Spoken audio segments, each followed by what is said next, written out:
অনেক বছর আগে এক শান্তিপূর্ণ গ্রামে বাস করত এক কাঠুরে। তার নাম ছিল কাবির। সে খুবই গরিব কিন্তু সত্যবাদী ও পরিশ্রমী ছিল। প্রতিদিন সে নদীর ধারে যেত কাঠ কাটতে, আর সেখান থেকেই রোজগার করে নিজের ছোট্ট পরিবার চালাত। একদিন কাবির গাছ কাটার সময় তার প্রিয় লোহার কুড়ালটি হাত ফসকে নদীতে পড়ে যায়। নদী ছিল গভীর আর কাবিরের চোখে জল এসে যায়। সে জানত এই কুড়াল ছাড়া তার সংসার চলবে না। হঠাৎ নদীর জলে আলো ঝলমলে করে এক পরী ভেসে উঠলেন।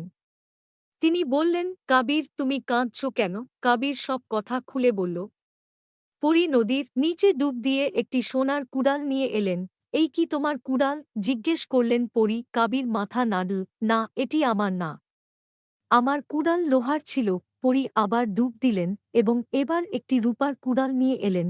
এইটা কি তোমার? না, এইটাও না, বলল কাবির। শেষবার ডুব দিয়ে পরী কাবিরের নিজের লোহার কুড়ালটি নিয়ে এলেন।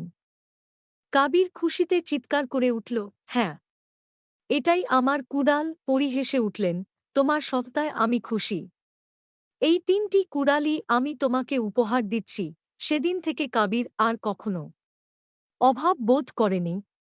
সে নিজের পরিশ্রম আর সততার জন্য সবার চোখে সম্মান অর্জন করেছিল।